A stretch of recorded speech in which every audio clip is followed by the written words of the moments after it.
por esa razón. Ok, vamos a empezar entonces con el tema correspondiente a la semana 3, que era la que nos faltaba coordinar y desarrollar, que es el tema de la Mesopotamia. ¿De acuerdo? Vamos a empezar entonces. Sí, sí, y peor todavía. Correcto, muy bien. Voy a empezar con ello, ¿sí?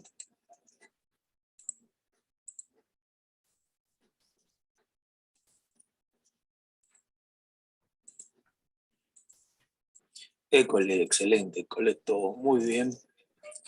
Listo. Vamos a empezar entonces haciendo una breve introducción con respecto a lo que hemos venido gestando, lo que hemos venido desarrollando. Habíamos hablado ya acerca de la teoría de la historia, habíamos hablado del proceso de hominización y habíamos empezado a hablar acerca de la prehistoria. Sí, alguien por ahí encendió su micrófono, cuidado. Cuando hablamos de prehistoria, hablamos de toda la etapa anterior a la aparición de la escritura. Ese es el concepto tradicional. Ese es el concepto clásico. Hoy en día se suele utilizar otro tipo de criterios, aparición de las primeras grandes civilizaciones, la formación del Estado, entre otros.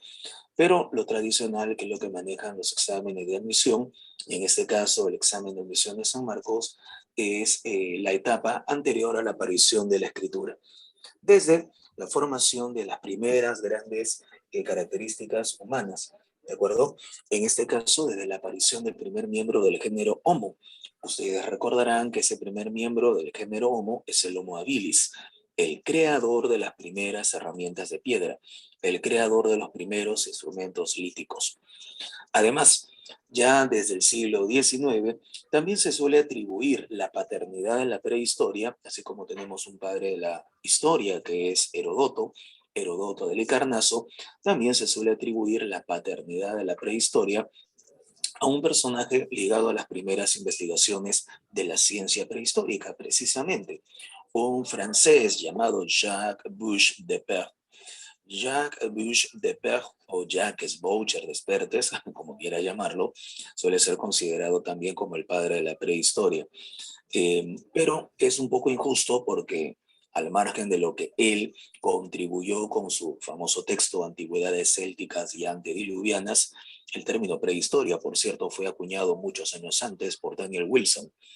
Pero al margen de ello, hay también otros investigadores que merecen ese rótulo, como el inglés John Lubbock, que introduce los términos paleolítico, mesolítico y neolítico, o el sacerdote belga Henri Breuil.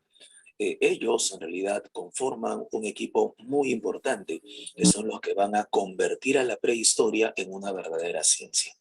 ¿De acuerdo? Esta es una imagen icónica propia de la prehistoria que habíamos visto en su momento. Haciendo un pequeño resumen con respecto a la división tradicional de la prehistoria, esta se suele dividir en la edad de piedra y la edad de los metales, atendiendo, punto importante, cuidado con esto, take care, be careful, atendiendo al material utilizado para la elaboración de herramientas, herramientas de piedra y herramientas de metal. Y en cuanto a las herramientas de metal, herramientas de bronce y de hierro. De acuerdo a este sistema, que lo implementó por primera vez el director del Museo Nacional de Copenhague, en Dinamarca, Christian Thomsen, se le conoce como el sistema de las tres edades.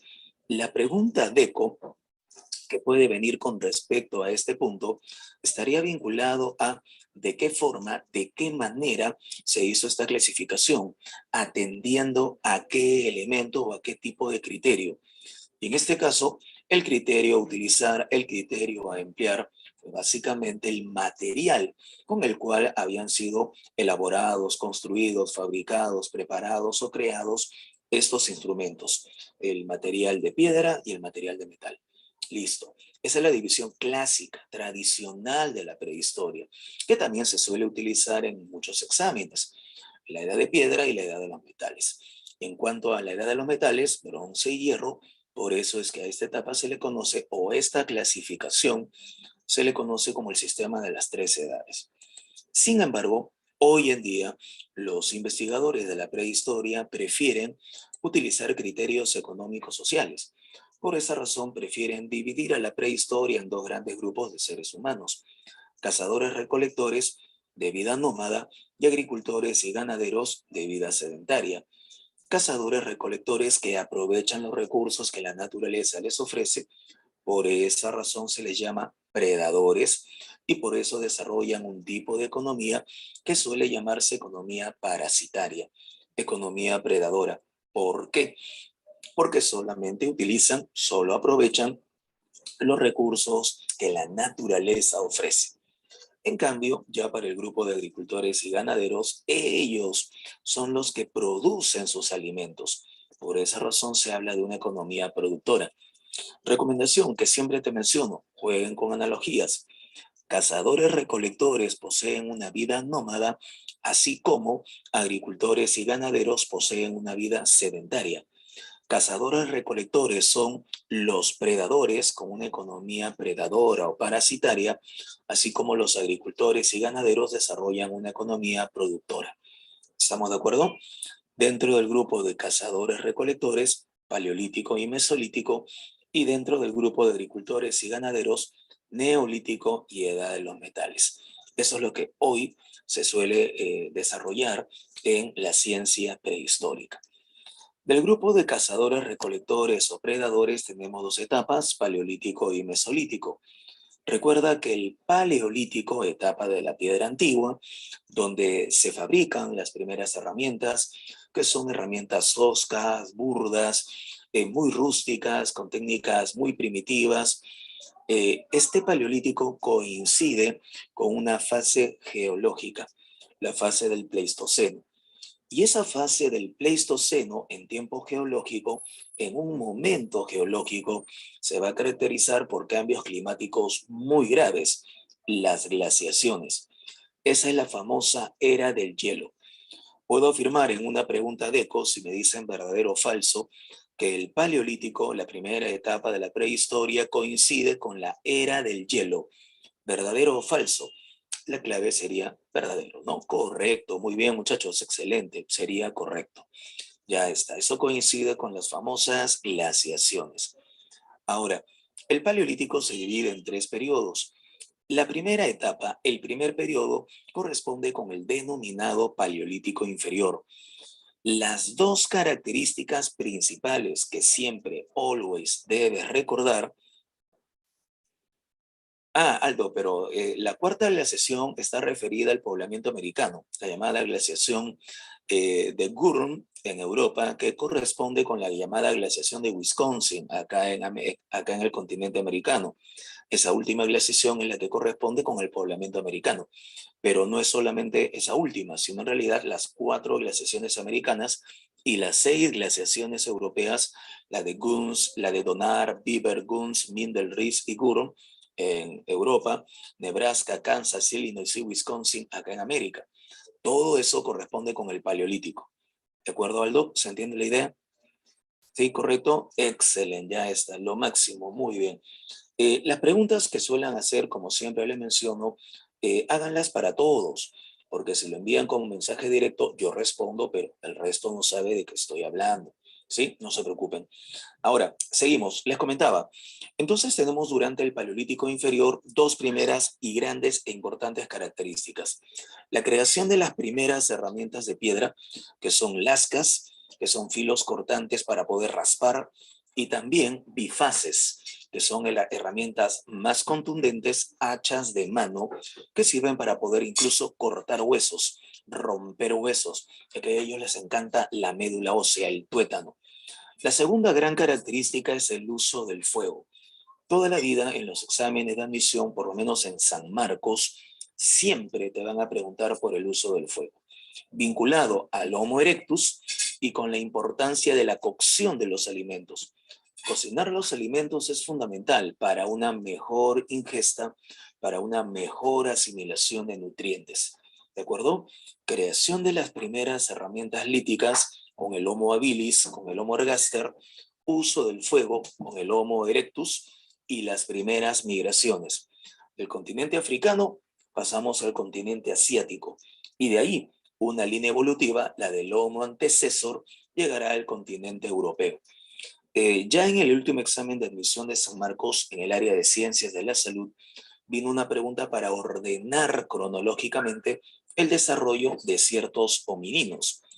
Bajo ese criterio, en el Paleolítico inferior tendremos entonces primero al Homo habilis, luego del Homo habilis llegará el Homo ergaster, luego del Homo ergaster llegará el Homo erectus, luego del Homo erectus tendremos al Homo antecesor, ¿correcto? Y luego del Homo antecesor al Homo heidelbergensis. Este personaje es muy importante, no solamente por la producción ya artificial del fuego, ya el dominio del fuego, sino también porque a partir del Homo heidelbergensis habrá una línea evolutiva que podrá permitir el desarrollo del Neandertal y otra línea evolutiva que dará paso al Homo sapiens. Todos ellos se desarrollan en el Paleolítico inferior, ¿correcto? El Paleolítico medio es propio del Neandertal. Siempre Paleolítico medio, Neandertal. Y del Neandertal vamos a recordar los primeros rituales funerarios, las primeras ceremonias funerarias y con ello, al parecer, las primeras ideas mágico-religiosas. Es probable que el Neandertal haya desarrollado un lenguaje articulado. Algunos investigadores están a favor de dicha idea, otros no tanto, no creen. Pero, de acuerdo a la evidencia, es probable que el Neandertal haya desarrollado un lenguaje articulado. Esas tres son las características más importantes que siempre debes recordar con relación al Neandertal. Primeras ceremonias religiosas, vale decir primeras prácticas funerarias, ideas mágico-religiosas y un lenguaje articulado. El Neandertal se extingue. Ya para el Paleolítico superior tenemos a nuestra especie, Homo sapiens. Muchachos, ideas claras. El Homo sapiens surgió en África. La llamada teoría de la Eva mitocondrial o teoría de la Eva negra así lo corrobora, así lo demuestra. ¿De acuerdo? El Homo sapiens se organiza de una mejor forma. Hay una organización más compleja, clanes, básicamente grupos familiares. Hay vínculos familiares y ancestros comunes. Hay nuevas herramientas, por supuesto. El Sapiens es un personaje ligado a nuevas herramientas, especialmente el arco y la flecha. Pero es una gran ventaja, el arco y la flecha es una gran ventaja. Pero lo que siempre te van a preguntar en San Marcos es acerca del arte rupestre. Hay dos tipos de arte rupestre. El llamado arte mobiliar, que corresponde a objetos pequeños, a objetos transportables, hay bastones de mando, lo que denota que haya una jerarquía durante la cacería, hay un jefe durante la cacería, y también tenemos esculturas femeninas a las cuales denominamos Venus, las llamadas Venus paleolíticas. Si bien es cierto, hoy en día hay varias hipótesis con relación a las Venus, San Marcos y las demás universidades no se hacen problemas. Las vinculan a la fertilidad y a la fecundidad. Y en cuanto al arte parietal, hablamos de las pinturas. Hoy en día también hay nuevas hipótesis, pero para San Marcos y las otras universidades, tranquilo, se vinculan a la cacería. Parece que generan rituales para propiciar la caza, para propiciar la cacería. ¿De acuerdo? Por lo menos eso se atestigua en las pinturas halladas en las cuevas de Altamira, en España, y Lascaux en Francia. ¿Correcto, Tracy? Muy bien, por acá han hecho un par de preguntas. Me preguntan lo del Paleolítico inferior tenía lenguaje onomatopéyico, dice Tracy. Bueno, esa es un tanto la hipótesis, ciertamente no lo podemos corroborar. Pero ¿por qué decimos eso, Tracy? Porque hay un cráneo de un Homo ergaster, lo voy a apuntar por ahí, que se conoce como, bueno, se le conoce por la clasificación, que fue clasificado este cráneo de Homo ergaster como el KNM-ER-1470. Normalmente los fósiles son clasificados de esta manera. Esto hace referencia al Kenya National Museum East Rudolph, Museo Nacional de Kenia, Lago Rodolfo. Es el cráneo 1470. ¿Por qué es interesante este cráneo? Este cráneo presenta una muesca, una pequeña hendidura en las áreas de desarrollo cerebral que conocemos con el nombre de áreas de Broca y Wernicke.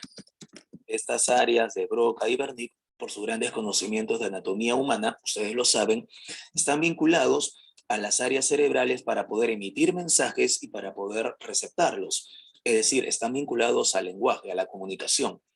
Si el Homo ergaster con este cráneo 1470 demuestra que el cerebro, su cerebro, ya tenía desarrollo importante en las áreas de Broca y Wernicke, que son las áreas ligadas a la comunicación, esa es la pista, esa es la evidencia que nos permite entonces señalar que ellos tuvieron un lenguaje. ¿Qué tipo de lenguaje? No lo sabemos, ¿sí? El decir lenguaje onomatopéyico es solamente señalar un ejemplo, pero no lo podemos corroborar. De que lo tuvieron, lo tuvieron. El cerebro está desarrollado y ahí está la evidencia, ahí está la muestra. Pero qué tipo de lenguaje no lo sabemos. ¿Se capta la idea, Tracy? ¿Se entiende? Ah, excelente, excelente, correcto. Por ahí, Carlos, se dice, dame una pequeña porción de lomo. Ah, sí, sí, correcto.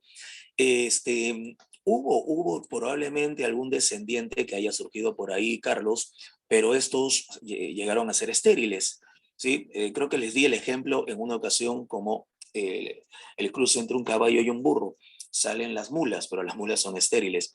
Lo que sí se ha podido corroborar, hay una especie humana llamada la especie de los denisovanos, por una montaña, una gruta denísova hallada en la zona de Rusia, en la cual se ha hallado una especie humana muy interesante. Entonces se cree que los denisovanos y los neandertal sí tuvieron procreación y sí tuvieron descendencia. Eso podría corroborar también de que estos neandertales y estos denisovanos tuvieron una área de desarrollo muy amplia, ¿correcto? Eso es de acuerdo a las nuevas investigaciones. Pero bueno, no se hagan tanto problema. San Marcos, no creo que venga una pregunta similar. ¿De acuerdo? Pero bien, con respecto al paleolítico inferior, medio y superior, hemos desarrollado lo elemental para que ustedes puedan tener las herramientas para el examen. Ahora, pasamos a la siguiente etapa, que es la del Mesolítico. Y en la etapa del Mesolítico se aprecian los cambios climáticos. Pasamos del Pleistoceno al Holoceno. Y eso es interesante. ¿Por qué? Porque estos cambios climáticos generan la extinción de la megafauna. Y con la extinción de la megafauna, el hombre tendrá que buscar nuevas formas de poder alimentarse. El arqueólogo norteamericano Kent Flannery le llama a esto la revolución del espectro amplio. ¿Por qué? Porque vamos a utilizar todo lo que podamos ver para alimentarnos. La caza, la recolección, la pesca y el marisqueo obtienen un gran desarrollo. Y gracias a ello se inicia la domesticación de plantas y animales. Y eso incide en la creación de herramientas más preparadas, herramientas compuestas. Correcto, Alan. Y entre esas herramientas compuestas tenemos los famosos microlitos. Una economía de adaptación, claro que sí, correcto. Nos estamos adaptando a ese medio ambiente, nos estamos adaptando a este nuevo cambio climático. Y por ahí se inicia la domesticación de plantas y animales.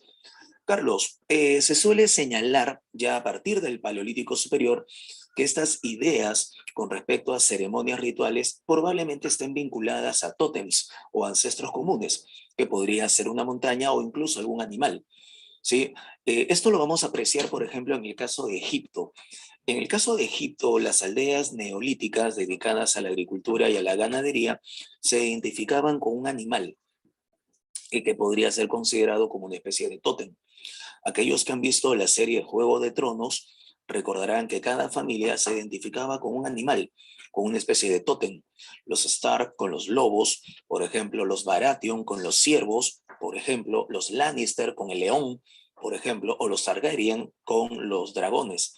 Entonces, a eso se hace referencia cuando se menciona el tótem, un ancestro común, el heredero, o mejor dicho, el ancestro que nos ha permitido desarrollarnos como clan, como grupo familiar. ¿Se entiende la idea, Carlos? Eso es a partir del Paleolítico Superior. Es una hipótesis. Insisto, no lo podemos corroborar porque obviamente es imposible hacerlo, pero de acuerdo con la evidencia podemos señalar algunas hipótesis al respecto. Excelente. El Mesolítico entonces es una fase de transición que nos permite llegar al Neolítico. Tenemos la etapa de agricultores y ganaderos, la época de los productores. Muchachos, el Neolítico se desarrolla en el cercano Oriente.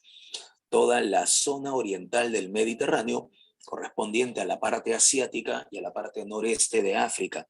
Eso está vinculado al valle del río Nilo. Toda esa área, todo ese arco es el llamado cercano oriente. Desarrollo de la agricultura, por supuesto. Productos, cereales, trigo, cebada y centeno, especialmente el trigo. Animales domesticados, por supuesto, ovejas, cabras, vacas y cerdos. Ovejas, cabras, vacas y cerdos. Grupos familiares vinculados, claro, ahora hablamos de tribus, conformada por varios clanes. El clan A, el clan B, el clan C forman la tribu X. El clan D, el clan E, el clan F forman la tribu Y, por ejemplo. ¿De acuerdo? Y estas tribus tienen jerarquías. Están lideradas por un grupo de individuos que van a ser denominados jefes. Por esa razón es que a estas pequeñas instituciones se les va a llamar jefaturas.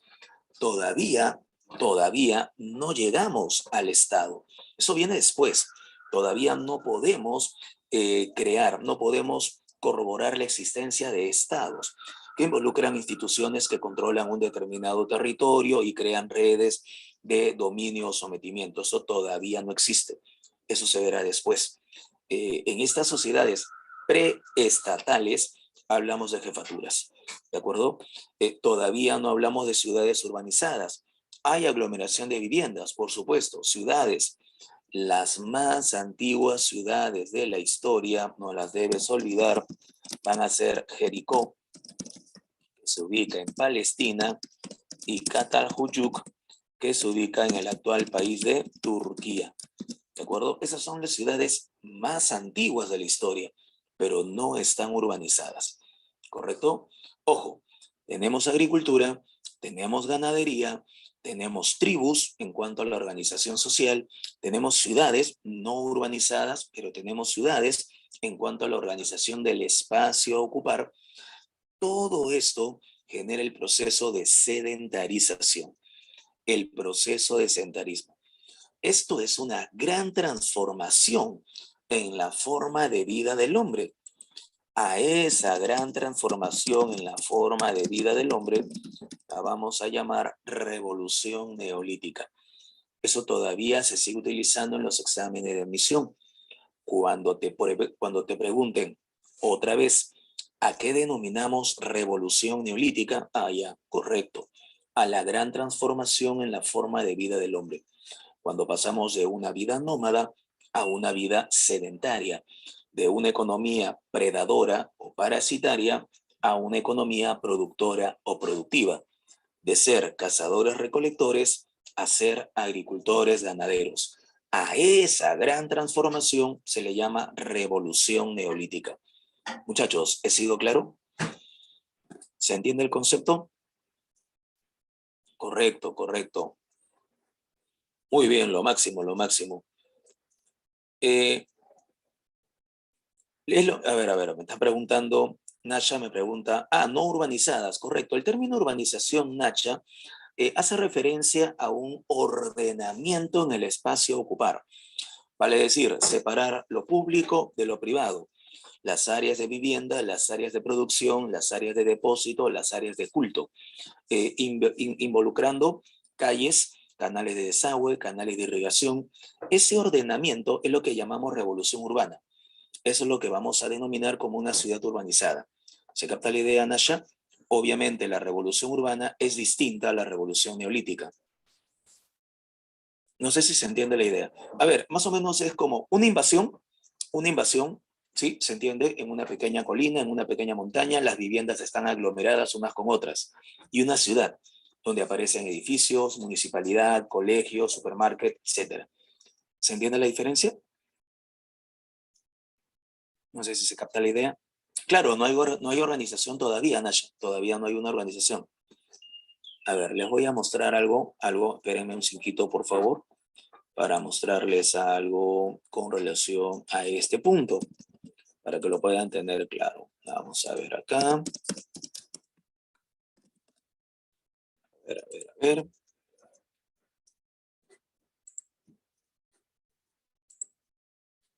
Creo que ya se puede ver acá. Ajá.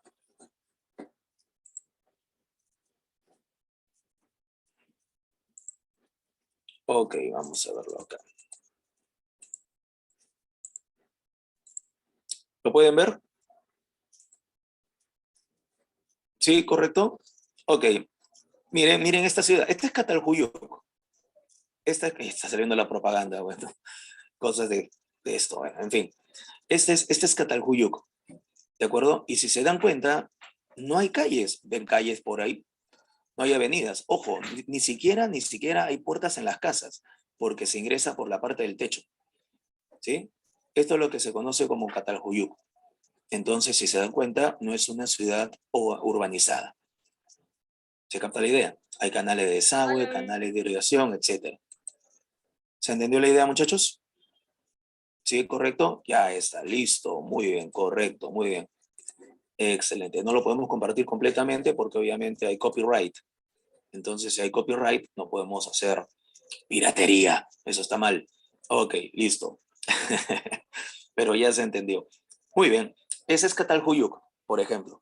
La revolución urbana viene después. Ahora también lo vamos a poder apreciar. ¿De acuerdo? Excelente. Ahora, si hablamos del trabajo de los metales,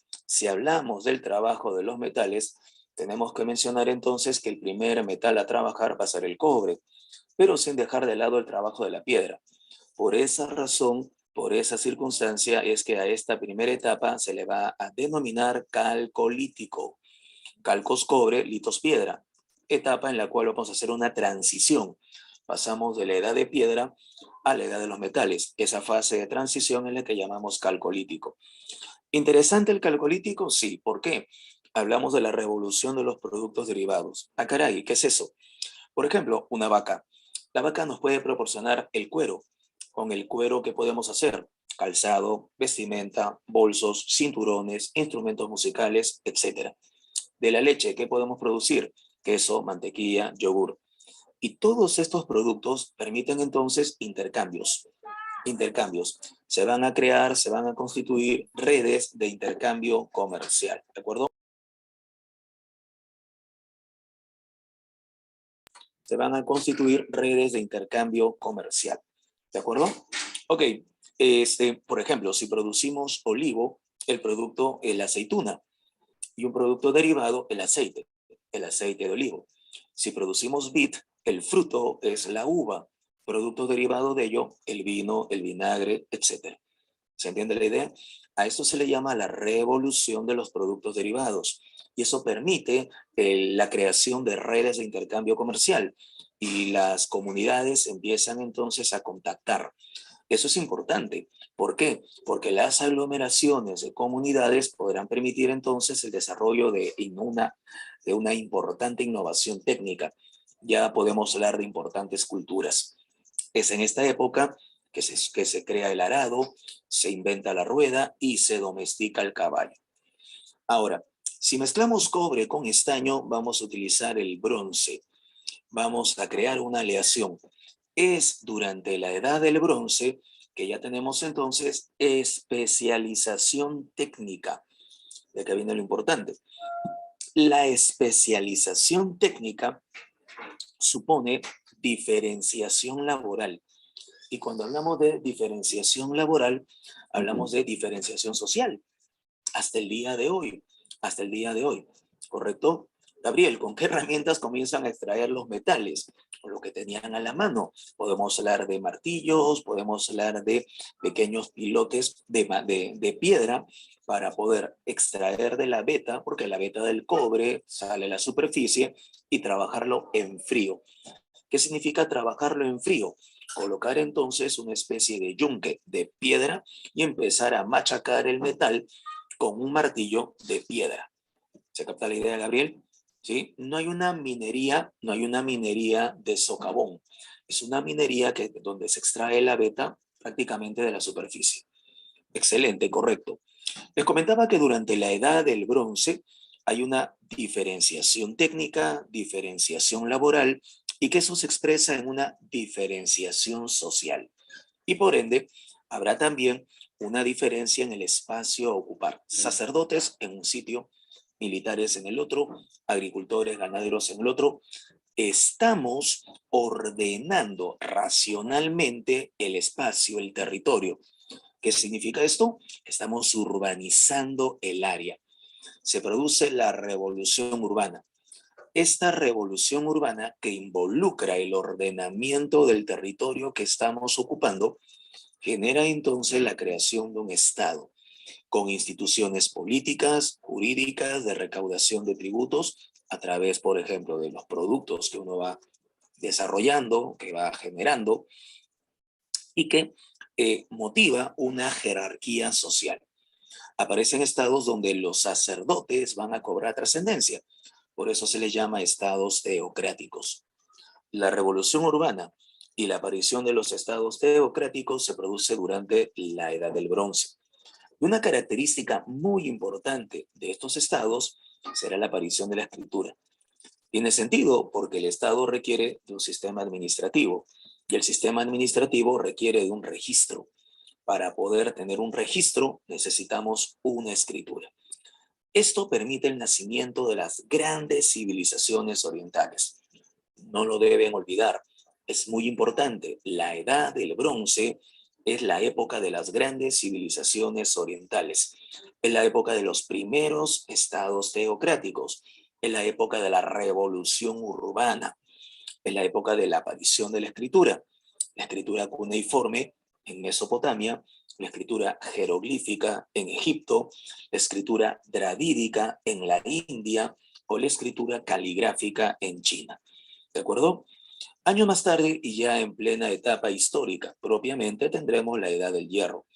Es la época de algunos imperios importantes, como el Imperio Egipcio, el Imperio Hitita, el Imperio Asirio, o las grandes civilizaciones clásicas, como Grecia y Roma. Pero eso ya se dará durante la Edad del Hierro, y esa Edad del Hierro ya está superpuesta a la historia propiamente.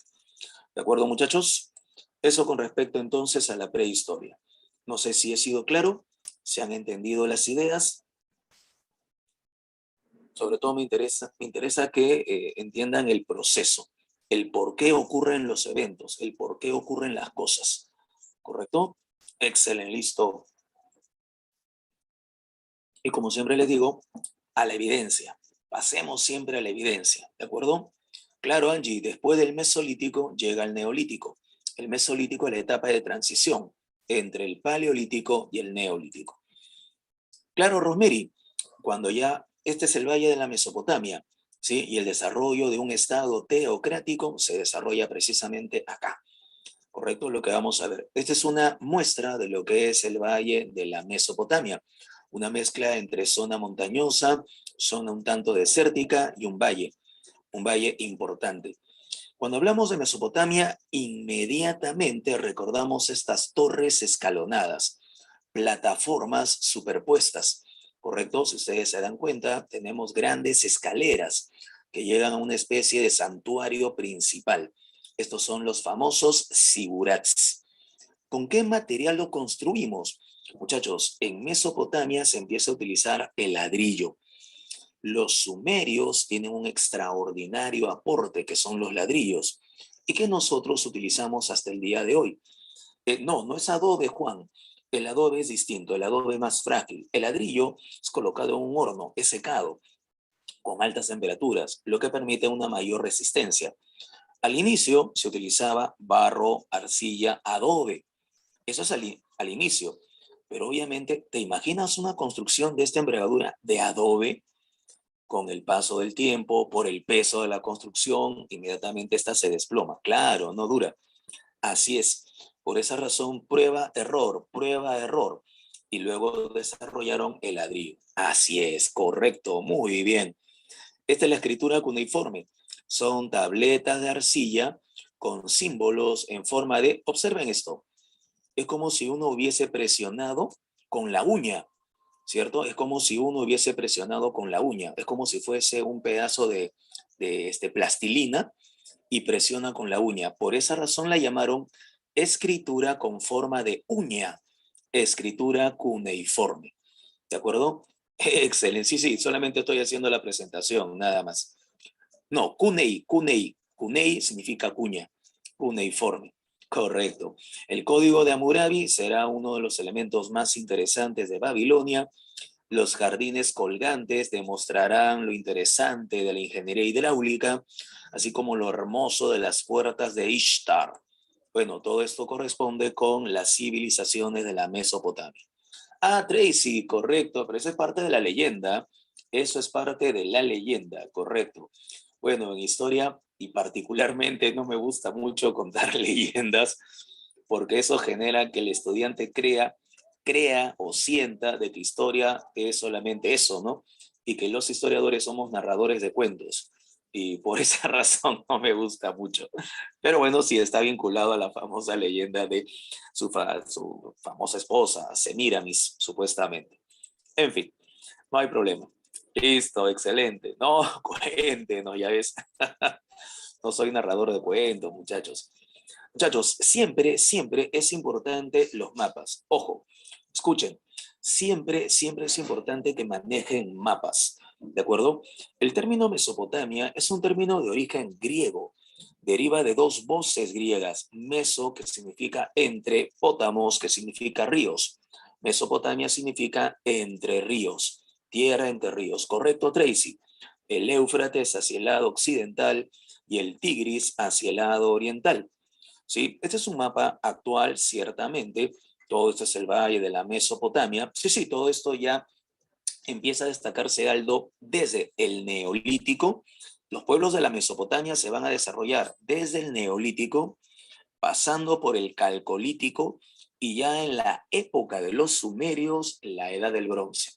¿Correcto? Ojo, los pueblos que se establecen en la Mesopotamia pasan por el Neolítico, el Calcolítico y el Bronce.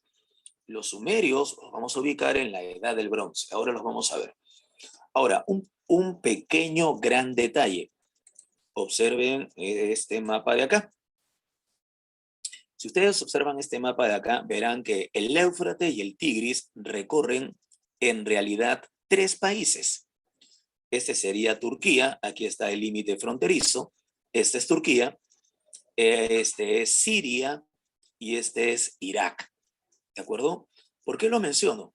Porque normalmente siempre se suele señalar que Mesopotamia solo es Irak y en realidad comprende el territorio de tres importantes países hoy en día, Turquía, Siria e Irak. Pero claro, las etapas de mayor conocimiento histórico, las etapas de mayor trascendencia, se van a desarrollar principalmente en Irak. Eso sí es cierto. Pero ojo, sería injusto decir que Mesopotamia es solo y exclusivamente Irak, porque en realidad abarca todos estos inmensos territorios. ¿Estamos de acuerdo? ¿Sí? Para nuestro examen, sí lo podremos vincular básicamente con Irak, pero tengan el conocimiento de que en realidad es más amplio. Ahora, ¿se dan cuenta que acá, esto es un mapa actual, ambos ríos se juntan? Creo que sí se puede apreciar con el cursor, ¿sí? Ambos ríos se juntan. Hoy en día, esa zona es conocida con el nombre, lo voy a apuntar en el chat, esa zona es conocida con el nombre de Chad el Arab. Chad el Arab, o conocido como el río sagrado de los árabes. Hace unos 6.000 a 7.000 años no era así. Hace unos 6.000 a 7.000 años el Golfo Pérsico entraba un poco más a tierra, de tal manera que este riachuelo no existía. Por esa razón, la zona en la cual se van a establecer los sumerios estaba muy vinculada precisamente al Golfo Pérsico. Y ahí viene el detalle. Si está vinculada tanto al Golfo Pérsico, obviamente se puede lanzar la hipótesis o podemos tener la evidencia de que había un gran contacto y un gran conocimiento de las mareas. Y las mareas, ustedes lo saben por geografía, las mareas se vinculan mucho al Sol o a la Luna. El que suba el nivel del mar o desciende el nivel del mar, esto es las mareas, claro, con la Luna, correcto, muy bien. Entonces, los sumerios, para poder entender el ciclo lunar y para poder saber en qué momento se producen las mareas, que tuvieron que desarrollar. Claro, Alan, calendarios lunares, excelente, muy bien. Por esa razón se habla de calendarios lunares. ¿Se entiende la idea, muchachos? O sea, lo que quiero que entiendan es que todo tiene un porqué. ¿Sí? No es que a nadie se le ocurra, imagínense dos o tres sumerios. Muchachos, ¿qué hacemos? Estamos aburridos hoy día. Ya pues, inventemos un calendario, ya, un calendario lunar. O sea, no funciona de esa manera, ¿cierto? Ah, claro, claro, por supuesto. Hace unos 6.000 o 7.000 años el Golfo Pérsico se adentraba unos 40 o 50 kilómetros, ¿correcto? De esta forma, la zona de Sumer o Sumeria estaba vinculada al mar, a las playas. Por esa razón, los sumerios tuvieron que calcular en qué momento se producían o no las mareas, y por ello tuvieron que calcular el ciclo lunar. De esa manera nacen los primeros calendarios lunares. ¿Se capta? Correcto, Vania. Cuando hablamos de civilización ya hablamos de una sociedad jerárquica y organizada. Pero ojo, no son los primeros. Hubo culturas anteriores a la de los sumerios. ¿Correcto? Muy bien. Esta es una imagen actual de lo que es el Tigris y el Éufrates. Bonex nos envió a Irak, sí, en un viaje confortable, con todo pagado, todo y tomamos las fotos ahí. Correcto. Bueno, esa es una imagen de cómo es el Éufrates y el Tigris hoy en día. Ahora, un punto importante es que estos ríos, ok, Hilary, un punto importante es que estos ríos inundan los territorios aledaños cuando el cauce aumenta debido a lluvias en la zona de las montañas. El cauce se incrementa, hay desbordes y esto genera inundaciones. Entonces, las inundaciones permiten que las aguas depositen un rico fertilizante natural llamado limo, al igual que en el caso, claro, Darlín, correcto, al igual que en el caso de Egipto. Muy bien. Muchachos, la pregunta del millón. ¿Cómo podríamos aprovechar esas aguas? Sabemos que transportan un rico fertilizante. ¿Qué podríamos hacer para aprovechar esas aguas y llevarlas a otros territorios? Pero ¿cómo llevamos el agua? Ah, correcto, Nasha. Muy bien. Canales de irrigación, canales de regadío. Correcto, Tracy, reservorios, canales, reservorios, etcétera. O sea, ¿puedo hablar entonces de sistemas hidráulicos para el control del territorio? Claro, por supuesto. Eso permite, claro, ingeniería hidráulica, correcto, Vania. Eso permite entonces el desarrollo de una agricultura de regadío. Una agricultura de regadío gracias a importantes sistemas hidráulicos. Por esa razón, observen esta zona que estoy señalando con el cursor, era una zona muy rica en productos agrícolas. Era muy rica en productos agrícolas, pero era pobre en otro tipo de productos, por ejemplo, metales o por ejemplo, madera. Por esa razón se tenían que importar otros productos y se exportaban productos agrícolas. Eso significa entonces que Mesopotamia era un centro de producción agrícola y al mismo tiempo un centro de intercambios comerciales. Sí, claro, es obvio.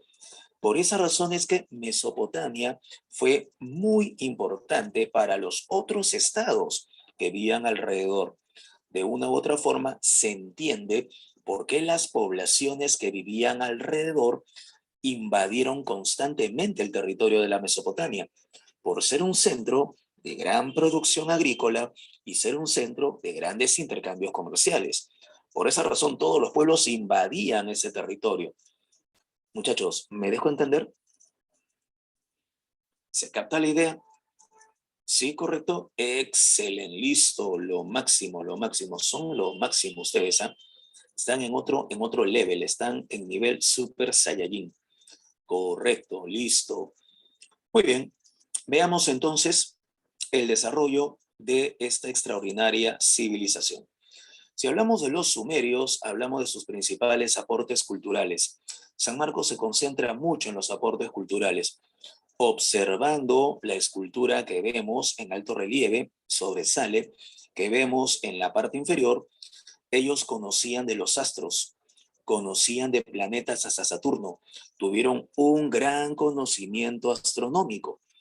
Y no solo tuvieron un gran conocimiento astronómico, esta es la evidencia de que conocían la circunferencia. Dividieron la circunferencia en 360 grados, el grado en 60 minutos y el minuto en 60 segundos. Muchachos, si utilizan una circunferencia de 360 grados, grados de 60 minutos y minutos de 60 segundos, ¿qué sistema? Ah, correcto, Tracy, me ganaste muy bien. Correcto, muchachos, sistema sexagesimal. Son lo máximo. Muy bien. Por esa razón, para medir el tiempo, crearon calendarios de 360 días, divididos en 12 meses de 30 días cada uno. Y cada día dividido en 24 horas, 12 horas de luz, 12 horas de oscuridad. O sea, si hablamos de números como el 12, el 24, 30, hablamos de submúltiplos de 60. Y si hablamos de 120, 240 o 360, hablamos de múltiplos, ¿cierto? Sistemas de numeración sexagesimal y grandes conocimientos, no solo matemáticos, sino también astronómicos. Conocían planetas, como te comento, hasta Saturno. Pero además de estos conocimientos matemáticos y astronómicos, los sumerios inventaron el torno del alfarero, esta herramienta que permite moldear el barro y la arcilla. Los recipientes de barro y de arcilla, luego cerámica, se utilizaron inicialmente para poder guardar el excedente productivo, es decir, aquello que haya sobrado. ¿Sí? Eran utilizadas estas vasijas para poder guardar el grano, por ejemplo. El torno del alfarero va a ser muy, pero muy importante. ¿Qué más nos regalaron los sumerios? La rueda para el transporte, así como la domesticación del caballo. Muchachos, si hay torno del alfarero, hay rueda y hay domesticación del caballo, esto corresponde con el calcolítico. Esto es lo que antiguamente llamábamos edad del cobre, ¿cierto? Y a partir de ello, la civilización de los sumerios continúa su desarrollo. Del calcolítico pasaremos al bronce con los sumerios. El arado, correcto, Trilce. El arado es esta herramienta que permite abrir la tierra, una especie de cuchilla de metal, correcto, tirado por bueyes. El arado también es otro de los grandes aportes sumerios para la agricultura. Muchachos, para la construcción, los sumerios, ¿qué nos regalaron? ¿El uso de qué? Correcto, ladrillos. Muy bien, Carol. Correcto, Rosario. Excelente. El uso de ladrillo. Correcto, muchachos. Lo máximo. Para conocer el uso de las mareas, ¿cierto? Vamos a utilizar calendarios lunares. Acá se puede apreciar entonces los calendarios lunares. Sin embargo, atención con lo que les voy a mencionar, ¿sí? A pesar de los grandes conocimientos, Jade pregunta, no, 365 días, Jade, corresponde con un calendario solar. 365 días lo van a desarrollar más adelante los babilonios e inicialmente los egipcios. Los egipcios utilizaban calendarios solares de 365 días, al igual que los babilonios, pero eso será posteriormente. Inicialmente, los sumerios solo utilizaban estos calendarios de 360 días. ¿Se capta la idea, Jade?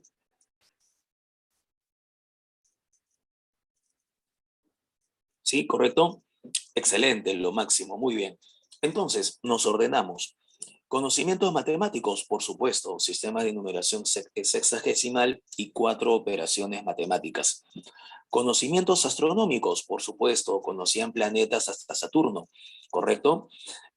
Utilizaban arado, torno del alfarero, la rueda, domesticaron el caballo, usaron ladrillos y calendarios solares. Sí, correcto, Trilce, correcto, Vania. Este conocimiento matemático no solo se utilizaba para fines contables, sino también para fines de agricultura y construcción.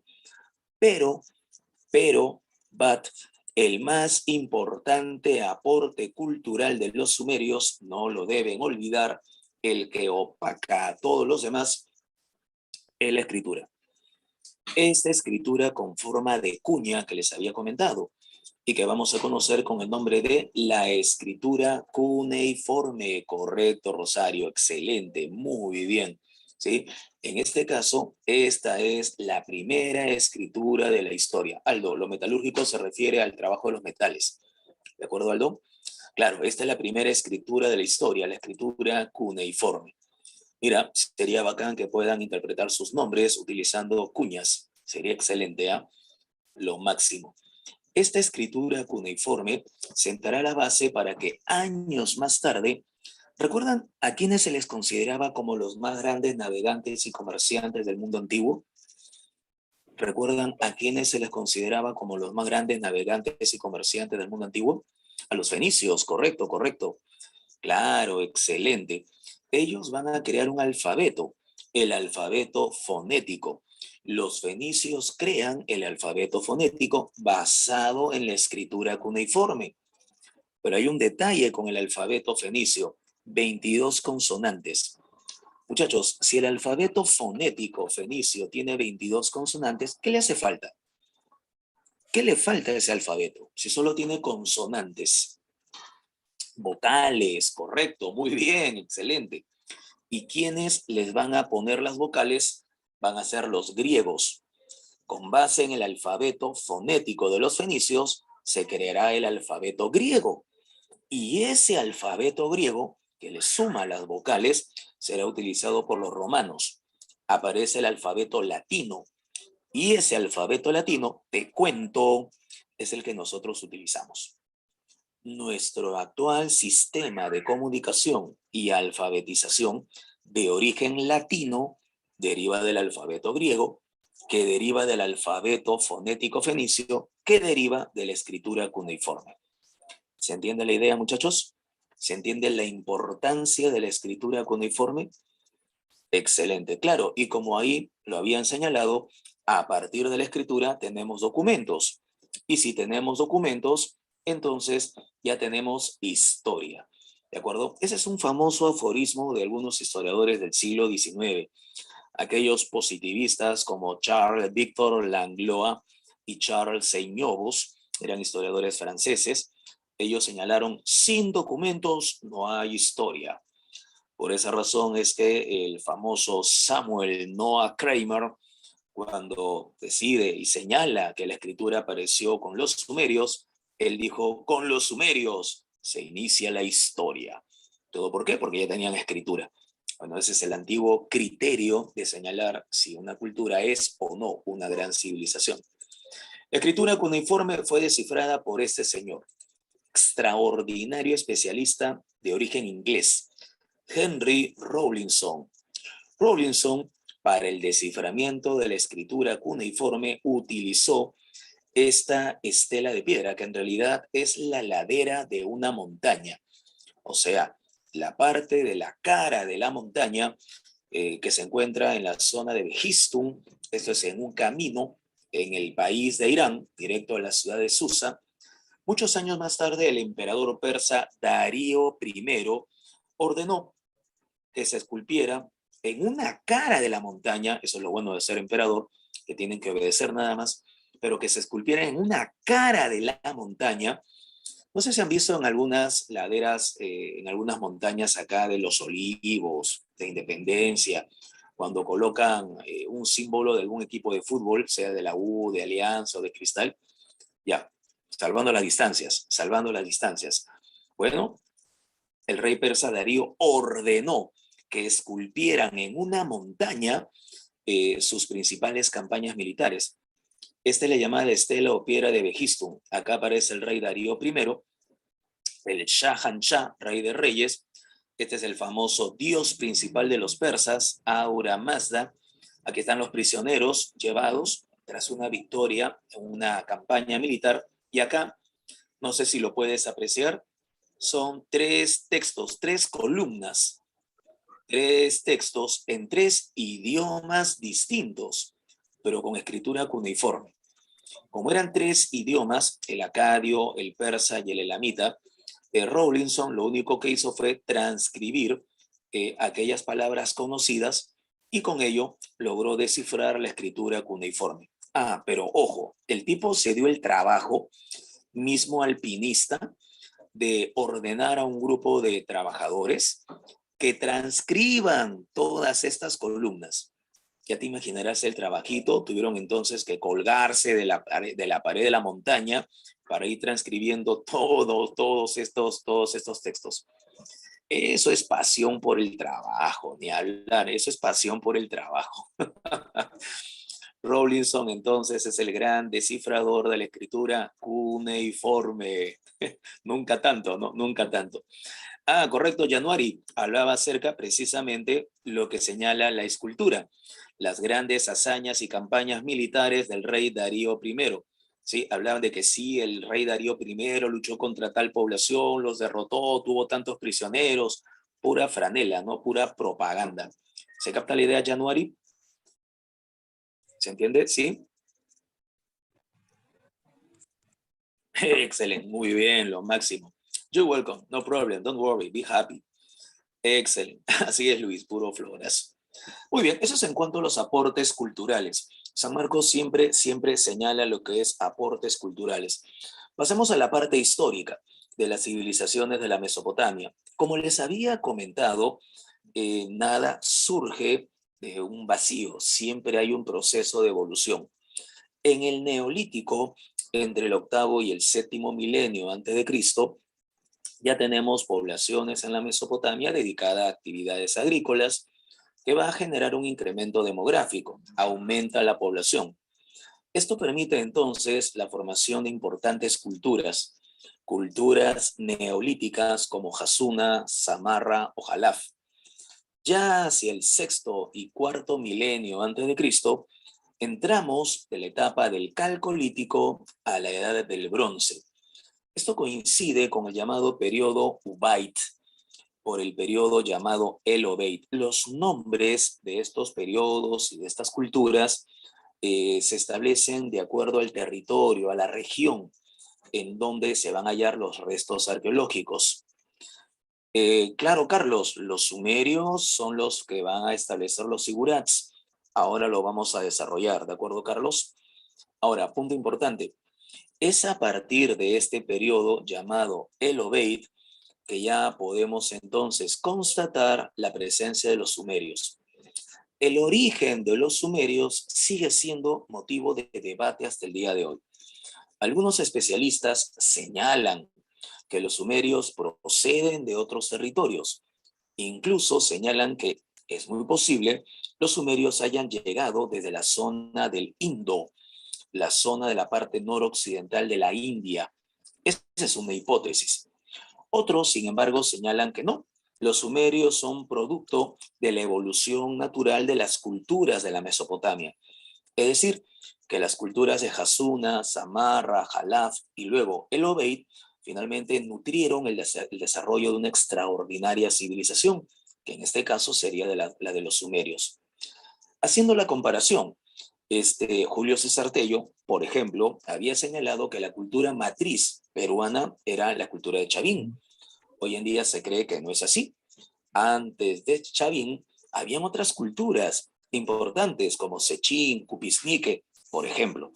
Entonces, estas culturas, Sechín, Cupisnique, entre otras, Pacopampa, etcétera, son las que finalmente dieron a luz a Chavín.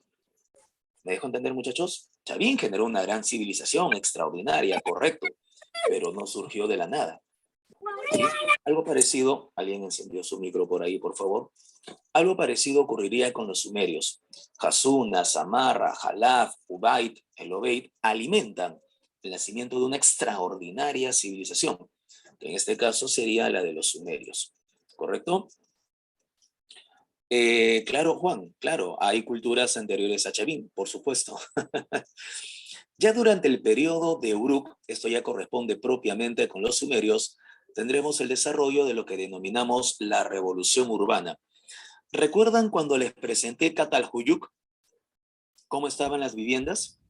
Estaban unas sobre otras, que no habían ni siquiera calles, incluso las puertas estaban en los techos, ¿correcto? Así es, correcto, totalmente desorganizadas. Ahora comparen con lo que ven ahora. Esta es una reconstrucción. Esta es una reconstrucción, correcto, Catherine. Ok. Bueno, esta es una reconstrucción de cómo pudo haberse visto Uruk. ¿De acuerdo? Si se dan cuenta, hay una planificación, hay un ordenamiento, espacio público, espacio privado, centro ceremonial, calles de irrigación, calles de regadío, etcétera. Correcto. A esto se le llama la revolución urbana. El paso de una vida aldeana a una vida en ciudad, con orden, con jerarquía. Estos son los famosos sigurats, ¿correcto? Claro, lo máximo, muy bien. Ojo, muchachos, los sumerios van a ser los grandes constructores de ciudades, los grandes constructores de las primeras ciudades del mundo van a ser los sumerios, ¿correcto? 10 por 10, como dicen para los arquitectos. Claro, correcto, Catherine, excelente, muy bien. Y la primera ciudad urbanizada es Uruk, no la debes olvidar. La primera ciudad urbanizada de la historia es Uruk. Muchachos, deducción. Yo deduzco, tú deduces, todos deducimos. Si la primera ciudad urbanizada es Uruk, eso significa que en Uruk surgieron los primeros estados teocráticos. ¿Verdadero o falso? Verdadero, correcto, muy bien. Claro, no, sería verdadero. Si hablamos de revolución urbana, hablamos de la aparición del Estado. ¿Y cuál fue el primer tipo de Estado? Estado teocrático, predominio de los sacerdotes. Bajo ese criterio, si Uruk es la primera ciudad urbanizada y es ahí donde aparece el concepto de Estado, entonces la escritura cuneiforme nació en Uruk. La primera escritura de la historia nace en Uruk. ¿Verdadero o falso? Verdadero, correcto, listo, ya está. Muy bien. Muchachos, ¿se entiende la importancia de Uruk? ¿Se entiende la importancia de Uruk?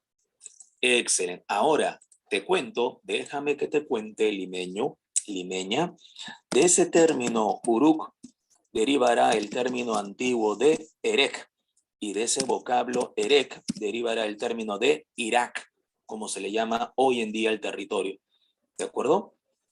Claro, Carlos, eso es lo que antiguamente llamaban división del trabajo, ¿no? Segunda división del trabajo, artesanos, alfareros, textileros. Eso ya corresponde a la edad de los metales, ¿sí? Desde el neolítico. ¿De acuerdo, Carlos? Antiguamente llamaban a esto la segunda división del trabajo, ya que la primera era la de hombres a cazar, mujeres a recolectar. Muchachos, ¿eso será cierto? Varones a cazar, mujeres a recolectar. No, esos son estereotipos. Esos son estereotipos. ¿Correcto? Hoy en día sabemos de que en realidad los grupos estaban vinculados y habían responsabilidades compartidas, en las cuales varones y mujeres también participaban. No era exclusivo, no era exclusivo. Lo que pasa es que hay un error que cometen, o que se cometía hasta hace algunos años, y era comparar poblaciones aborígenes e indígenas de hoy con las poblaciones de hace 40 o 50 mil años. Es decir, como no sabíamos cómo se organizaban estas poblaciones de hace 40 o 50 mil años, ¿qué hacíamos? Nos fijábamos en las poblaciones de Papúa Nueva Guinea, de la zona africana. A ver, observemos cómo se organizan. Entonces, allá, como ellos se organizan, los varones son los que salen a cazar y las mujeres son las que salen a recolectar. Entonces eso también debió de haber ocurrido en la prehistoria. Y bueno, ese es un error que hoy en día ya no se comete. No, Tracy, división sexual del trabajo era una idea, era una teoría que se manejaba hace 40 o 50 años. Pero hoy en día, si tú consultas cualquier texto de prehistoria, pues ya no se habla de esa forma, ya no se señala esa hipótesis. Hoy se cree que en realidad los grupos repartían las funciones en las cuales practicaban varones y mujeres. Claro está, es lógico suponer que hasta cierto punto, porque obviamente una mujer embarazada no va a salir a cazar directamente, ¿no? Con el paso del tiempo, obviamente van a tener ciertos cuidados en determinadas circunstancias. Muchachos, no sé si se entiende la idea. Claro, Edson, claro, por supuesto. Correcto. Uruk es importante por la revolución urbana. Uruk es importante porque ahí nace el concepto de Estado, Estado teocrático. Uruk es importante porque ahí nace la primera escritura de la historia, la escritura cuneiforme. Preguntas DECO para el examen de admisión de San Marcos. ¿Cómo logramos controlar las aguas en un área como la Mesopotamia? Sistemas hidráulicos, canales de irrigación, canales de regadío. Correcto, reservorios también, sistemas hidráulicos en general. Por lo tanto, hablamos de una agricultura de regadío. Deducción, ¿es una zona de gran producción agrícola? Sí. ¿Es una zona de grandes intercambios comerciales? Sí. Consecuencia, constantes invasiones. Consecuencia, constantes invasiones. Hasta ahí vamos bien, ¿cierto?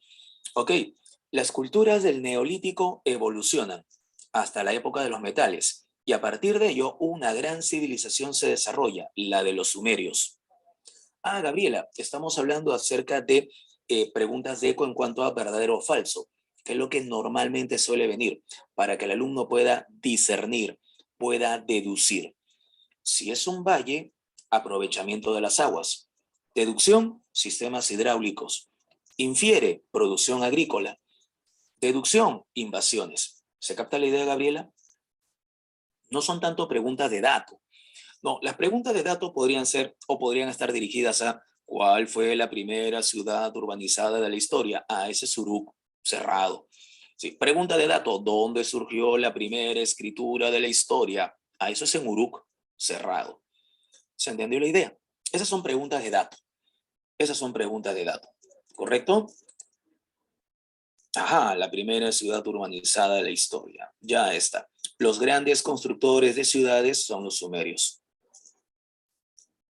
Claro, correcto, correcto, Tracy. Excelente, muy bien, por ahí va la idea. No, Juan, no necesariamente pregunten los años, pero por lo menos hay que tener una noción. Es decir, eh, imaginen los últimos presidentes en el Perú. Alejandro Toledo, Ollanta Humala, Martín Vizcarra. Y les piden ordenar cronológicamente. ¿Significa que tienes que memorizar todas las fechas?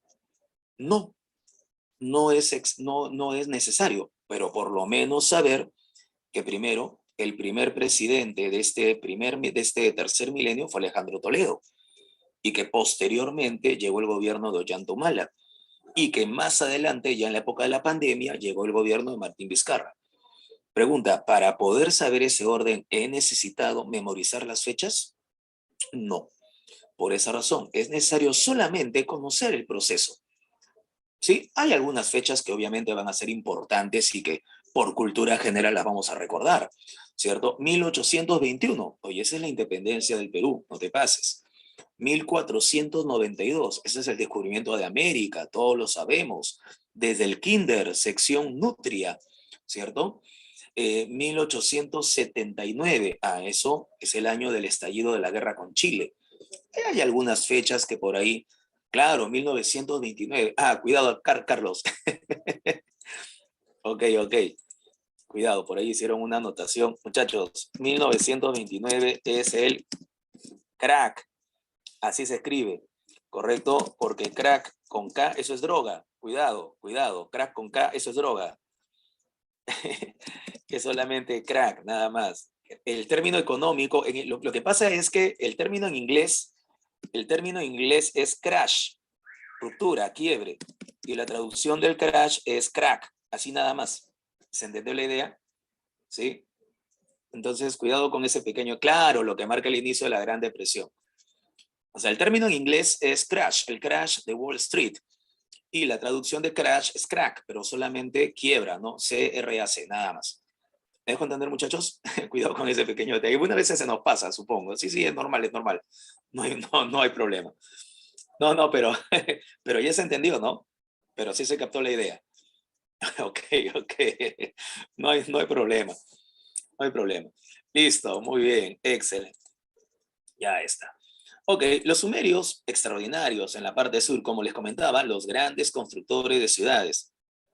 Sí, Tracy, estábamos hablando de los grandes constructores de ciudades. Ah, crack. No, justo lo que pasa es que me hicieron una pregunta acerca de si era necesario. Ok, Alison. No, si era necesario memorizar fechas. Y Tracy, yo le decía que no era necesario memorizar fechas, pero sí por lo menos saber el orden, nada más.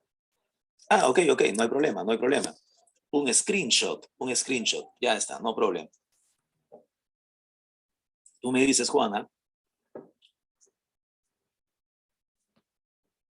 Correcto, ya está, listo. Muy bien, lo máximo, lo máximo. Ok, no problem, no problem. Listo, estos son los sumerios. Esta es la región de Sumeria, ubicada en la parte sur, la llamada Baja Mesopotamia, porque es la zona que coincide con el Golfo Pérsico. Muchachos, en el año de 1921, un notable arqueólogo inglés llamado Leonard Gully descubre los cementerios o la necrópolis de los reyes de Ur. A esto se le conoce como los grandes cementerios reales de Ur. Y en esos cementerios reales, en esa necrópolis, encontró una especie de pequeño taburete donde se aprecia lo que les estoy presentando. Este estandarte se le conoce como el estandarte de Ur, que en realidad es un pequeño taburete. Y en ese estandarte de Ur se aprecian los grupos sociales en los cuales se encontraban los sumerios de acuerdo con su actividad. Habían sumerios que se dedicaban a actividades de intercambio, sumerios que se dedicaban a la guerra, sumerios pobladores que se dedicaban a las actividades agrícolas. Ese estandarte de Ur demuestra entonces que la sociedad sumeria pues no era una sociedad equitativa, igualitaria, sino que por el contrario es una sociedad jerárquica, una sociedad estratificada, ¿correcto? Jerarquizada, grupos sociales diferenciados, según su posesión económica y según el trabajo que van desempeñando. Pero es una sociedad jerarquizada, estratificada. ¿Se ha entendido la idea, muchachos? ¿Sí? ¿Correcto? Excelente. Ese es el famoso estandarte de Ur. A ello le agregamos algunas esculturas donde aparecen orantes, ¿sí? En señal de que están orando a sus dioses, a sus deidades. Eso también genera la evidencia de que para ellos la religión era muy importante y que inicialmente los reyes eran reyes sacerdotes. Estos reyes sacerdotes serán conocidos con el nombre de ensis. Cuando alguno de esos ensis lograba imponerse al resto, me explico mejor. El ensi de Lagash lograba derrotar a los ensis de Kish, Nippur, Uruk, Eridu y Ur. El ensi de Lagash entonces era denominado En, y los otros eran sus reyes vasallos. ¿De acuerdo? Entonces, ensis son los reyes sacerdotes. Y estos reyes sacerdotes, al parecer, obedecían a uno de mayor jerarquía cuando había alguna conquista de por medio. ¿Ensi-estados? ¿Al periodo? No entender. No, el periodo súmero-acadio es un nombre que se utilizaba antes debido a que las manifestaciones culturales de los sumerios van a ser empleadas por los acadios, que ahora los vamos a mencionar. Por eso es que a todo ese periodo se le llama periodo súmero-acadio. ¿Sí, correcto? Excelente, ya está. Muy bien, listo. Bueno, este es en el caso de los sumerios. Pero llegan los acadios. Y acá viene lo interesante que les había comentado. Los acadios era una población que se había establecido en territorio sumerio, porque es lógico suponer, muchachos, si utilizamos sistemas hidráulicos para actividades agrícolas, requeriremos una mayor mano de obra, ¿es correcto o no? Entonces, poblaciones que habiten alrededor podrán llegar a la Mesopotamia a buscar una especie de trabajo y van a ser empleados en estas obras de irrigación y van a ser empleados en estas actividades agrícolas. ¿Se capta la idea? Paulatinamente tendremos una gran población, que es la de los acadios, que termina estableciéndose en el territorio sumerio. Los sumerios son los que dominan, los sumerios son los que dirigen, pero gran parte de la población que elabora, gran parte de la población que trabaja, son acadios. Llegado un momento, se genera una sublevación. Esta sublevación estará dirigida por un funcionario, un tipo acadio de origen que había llegado a una alta posición política y administrativa en el reinado de Kish, en el gobierno de Kish. Era un copero, funcionario encargado de servirle el vino al rey. Su nombre era Sargón. Claro, Alison. Y a Sargón primero de Akkad, acadio él, se le considera como el primer unificador de toda Mesopotamia, correcto, Sargón el Grande, correcto, ese es el famoso Sargón primero, Edson, perdón, Sargón el Antiguo. Sargón el Grande es un rey asirio que viene posteriormente. Sargón el Grande es un rey asirio, este es Sargón el Antiguo, Sargón primero, para poder diferenciarlo, ¿de acuerdo? Y los acadios, dirigidos por este copero de Kish llamado Sargón, terminan imponiéndose a los sumerios, terminan derrotándolos y de esa manera forman el primer imperio semita de la historia. Por su origen étnico, ellos son de origen semita, forman el primer imperio semita y, como muy bien lo han señalado por ahí, la primera unificación de toda la Mesopotamia. ¿correcto? Ahora, ¿cómo sabemos? Obviamente siempre busquemos la evidencia. ¿Cómo sabemos que lograron la unificación de toda Mesopotamia? En las tablillas de arcilla que se han hallado, se habla de que el gobierno de Sargón y luego el gobierno de su nieto Naram Sin se extendía desde el mar superior hasta el mar inferior. Cuando ellos hablaban del mar superior, hablaban del mar Mediterráneo. Y cuando mencionan el mar inferior, hablan del Golfo Pérsico. Por lo tanto, si el territorio de los acadios se extendía desde el Mediterráneo hasta el Golfo Pérsico, entonces lograron unificar toda Mesopotamia bajo un solo imperio, el imperio de los acadios. Este imperio llegó a su apogeo durante el reinado del nieto de Sargón. Su nombre era Naram Sin. Ahora, una pequeña acotación. Muchachos, los sumerios tuvieron una extraordinaria civilización, sus aportes culturales fueron increíbles. Los acadios solamente instauraron la parte gubernamental, es decir, dominaron el Estado. Ellos no van a crear cosas tan novedosas. ¿Qué van a utilizar? Lo que ya crearon los sumerios. O sea, podríamos señalar que en lo político dominan los acadios, pero en materia cultural, todo lo que se está utilizando es de origen sumerio. Por eso es que tradicionalmente a este periodo, ¿cómo le llaman? Periodo sumero-acadio. ¿Se entiende la idea, muchachos? ¿Se capta la idea? El imperio, ¿quiénes lo han creado? Los acadios. ¿Quiénes son los que gobiernan? Los acadios. ¿Qué lengua se utiliza? El acadio. El acadio se ha difundido por toda Mesopotamia. Pero culturalmente, ¿quiénes son los que habían creado las primeras grandes innovaciones? Los sumerios. Excelente, ya está, ya lo entendieron, lo máximo. Están en otro level, muchachos. Primer personaje a recordar, Sargón, el primer creador del imperio acadio. Pero los acadios desaparecen. Una invasión. Esto es algo que va a ser repetitivo, ¿eh? Una invasión. La invasión de los Kutu, la invasión de los Guti, pueblos de las montañas, muy belicosos, muy guerreros. Ellos desaparecen al imperio acadio. Ah, es que Tracy, no desaparecen los sumerios, les estoy comentando. Los acadios conquistan el territorio, conquistan la parte política. Los sumerios siguen ahí, solo que ahora no van a gobernar. Gobiernan los acadios. ¿Se capta la idea, Tracy? Claro, por esa razón, cuando el imperio acadio desaparece por la invasión de los Guti, por la invasión de los Kuti, de los Kutu, ¿quiénes son los que finalmente recuperan su libertad? Claro, Edson, ya lo entendiste, correcto. Cuando los Kutu destruyen el imperio acadio, quienes recuperan su autonomía, su independencia, serán los sumerios. Por eso tendremos una etapa llamada del Renacimiento sumerio. El periodo neo-sumerio, correcto, Tracy, excelente. Prefijo neo, nuevo. ¿Se entendió la idea? ¿Sí? ¿Alguien encendió su micro? Por favor, lo apagamos por ahí. Gracias, lo máximo. Este renacimiento sumerio se caracterizará por la aparición de nuevos soberanos que no van a ser ya reyes guerreros, perdón, reyes sacerdotes. Ya no se va a utilizar el título de Ensi, ahora se va a utilizar el título de Lugal. Sí, correcto, correcto, Tracy. Ahora vamos a utilizar el título de Lugal. Habrá una separación entre el palacio. Sí, sí, correcto, Tracy. Habrá entonces una separación entre el palacio y el templo.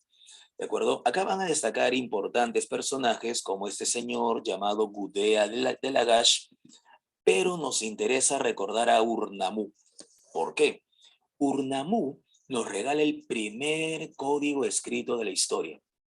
Carlos, el Ensi es un rey sacerdote, el Lugal es un rey secular, un rey civil. Hay una separación entre Estado y religión. ¿Se capta la idea, Carlos? El Ensi es un rey sacerdote, el Lugal es un rey civil, es un rey secular. ¿Se capta la idea? ¿Se entendió, Carlos? Sí, correcto. Excelente, ya está, lo máximo, muy bien. A partir del Renacimiento sumerio ya hablamos de Lugales. Urnamú es el que nos regala el primer código escrito de la historia, unos 400 años antes de la aparición del código de Hammurabi, ¿correcto? Correcto, correcto, Trilce. Muy bien. Su hijo Shulgi es el que logra la máxima expansión de este renacimiento sumerio. Pero acá viene lo importante, muchachos. A partir del renacimiento sumerio, ya empezamos a ver la construcción de estos famosos torreones escalonados con gigantescas escaleras a las cuales vamos a denominar zigurats. A partir del renacimiento sumerio es que ya podemos hablar de estas impresionantes plataformas que serán conocidas de esa forma, de esa manera, los zigurats. Estos zigurats, se me fue por ahí una letra, vamos a apuntarlo nuevamente. Estos zigurats van a cumplir varias funciones. Van a cumplir funciones administrativas, van a cumplir funciones de depósito o almacén para las ofrendas, van a cumplir funciones astronómicas porque van a ser utilizadas inclusive como observatorios y van a cumplir funciones religiosas. ¿Por qué funciones religiosas? Ahí en la parte superior, ¿sí? Acá, en esta zona, en esta especie de altar superior, se va a practicar la hierogamia. ¿Qué es la hierogamia? Es una especie de matrimonio ritual entre la sacerdotisa y el dios o entre el sacerdote y la diosa. ¿De acuerdo? Ah, correcto, Tracy, pero bueno, si te das cuenta, tiene forma de una pirámide a la mitad. Por esa razón le llaman pirámides truncas. Pero es un término no tan adecuado. Simplemente son plataformas, plataformas superpuestas, plataformas rectangulares. ¿Se capta la idea, Tracy? Sí, correcto. Ahora, sacerdotes y reyes solamente en esta parte. Son la parte, solamente en la parte superior, en el altar principal, en donde se practica la hierogamia, pero en toda la parte inferior estaban también la población. La población podía subir para realizar sus ofrendas. La población subía para realizar sus ofrendas. Solamente en la parte principal, ahí solamente participaban sacerdotes y reyes, nadie más. ¿Se capta la idea, Tracy? ¿Sí, correcto? Excelente. De este renacimiento sumerio, entonces, no hay que olvidar dos cosas. Urnamú y el primer código escrito de la historia y la construcción de los primeros sigurats. El sigurat de Ur,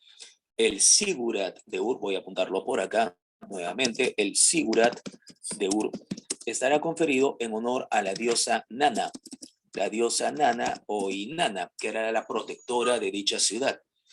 ¿De acuerdo? Y a partir de ello, este sigurat se convirtió en una especie de modelo prototipo a imitar, a seguir. Se produce otra invasión, para variar, otra invasión. ¿La invasión de quiénes? Amorreos. Los amorreos o amorritas invaden y logran destruir esta etapa de renacimiento sumerio. Con la invasión de los amorreos o amorritas, el Sigurat de Ur, pasaremos a una nueva etapa. Los amorreos fundan una ciudad. Gudea de Lagash, Luis, es uno de los soberanos de este periodo caracterizado por sus reformas políticas y su gran dominio del territorio de Lagash. Él luego será desplazado por la ciudad de Ur, donde destaca la figura de Urnamú. ¿De acuerdo, Luis? ¿Se entiende la idea? Correcto. Muy bien, Darlene. Los amorreos son los que fundan Babilonia. Y es ahí donde se destaca el primer imperio babilónico. Claro, Carlos, está bien. Acá dice primer imperio de Babilonia, porque habrán dos imperios de Babilonia. Este es el primer imperio babilónico, el primer imperio de Babilonia, porque hay dos. ¿Se capta la idea, Carlos? Sí, Carlos, así es, correcto. Eso es lo que hemos comentado hace algunos minutos. El primer gran imperio de la historia, porque unifica toda la Mesopotamia. El primer imperio semita de la historia, sobre todo. ¿Se entiende la idea, Carlos? Excelente, listo, correcto, muy bien. De este primer imperio babilónico, muchachos, personaje central, toda la vida lo preguntan en San Marcos, no lo debes olvidar. No lo debes olvidar. Siempre van a preguntar por Hammurabi. ¿Por qué es importante Hammurabi? Porque Hammurabi logra que Babilonia se encuentre, se convierta en el estado más poderoso de toda la Mesopotamia. Claro, Alison, por eso hablamos de un estado imperial. Ahora, una pregunta. Muchachos, nosotros somos los amorreos, somos los que hemos invadido. Militarmente somos poderosos, pero para poder administrar mejor el territorio no tiene sentido comenzar de cero. ¿Cuál era el idioma que se había difundido? ¿Recuerdan? ¿Cuál era el idioma que se había establecido en toda Mesopotamia? Se los comenté hace un par de minutos. El acadio, correcto, correcto, muy bien. Entonces, Hammurabi, astuto, ¿vamos a eliminar el acadio? No, no tiene sentido. Entonces, ¿qué hace Hammurabi? Oficializa el acadio como lengua del Estado y lengua litúrgica, es decir, para ceremonias religiosas. Astutamente Hammurabi dice, vamos a utilizar lo que ya tenemos. Como ya todo el mundo habla acadio, entonces que el acadio sea la lengua estatal, la lengua litúrgica para ceremonias religiosas. No solamente eso, Hammurabi oficializó el culto del dios más importante de los amorreos, Marduk, identificado al parecer con el planeta Júpiter en toda Mesopotamia. ¿Qué significa esto? Significa que ahora todos los pueblos de la Mesopotamia tendrán sus respectivos dioses, correcto, pero sobre esos dioses prevalecerá Marduk como el dios tutelar en toda Mesopotamia. Incluso Hammurabi inició la construcción de un centro ceremonial que será conocido con el nombre de Eságila. El Eságila es este recinto ceremonial en honor a Marduk en la ciudad de Babilonia. Ojo, cada ciudad sumeria, acadia y luego de los amorreos, lo que solían utilizar era una triada, tres dioses encargados, ¿de acuerdo? Tres dioses encargados de la ciudad. Babilonia tenía su propia triada, conformada por Shamash, el dios del sol, identificado con la justicia, Sin, identificado con la luna, e Ishtar, identificado con el planeta Venus, identificada con el planeta Venus. Ella era la diosa de la fertilidad, la fecundidad, la vegetación, etc. Esta es la triada de dioses de Babilonia, Shamash, Sin e Ishtar. El detalle está en que sobre esos dioses está Marduk. Sobre esos dioses está Marduk. ¿Se capta la idea? ¿Se entiende la idea, muchachos? ¿Sí? ¿Correcto? Excelente, ya está, listo. Muy bien. Pero lo más importante, lo que siempre va a venir para tu examen, es el establecimiento del famoso Código de Leyes, que se conoce como el Código de Hammurabi. No es el primer código de la historia. Recuerden que está el Código de Urnamú, pero sí es el más importante, sí es el más famoso. ¿Por qué? Porque logra condensar, logra unificar todas las costumbres y tradiciones de la Mesopotamia, de los pueblos de la Mesopotamia. Ojo, detalles con respecto al Código de Hammurabi. No establece leyes generales. Por esa razón, algunos ni siquiera quieren considerarlo como un código. Solamente establece ciertos elementos individuales, particulares. Claro, era clasista Talía. Bueno, el término no es tan adecuado tampoco, pero sí había una gran diferenciación social. En la Babilonia de aquellos tiempos, teníamos a un grupo que podríamos denominar la élite gobernante, que eran los Awilum. Era la élite, la aristocracia o nobleza, si quieren llamarlo de esa manera. Luego teníamos al pueblo común y corriente, artesanos, agricultores, comerciantes. Y luego teníamos a los siervos, que eran los Bardum. Hegemonía es dominio, Alan. Hegemonía es predominio, ¿correcto? En América, el estado que logra la hegemonía es Estados Unidos, es el que predomina.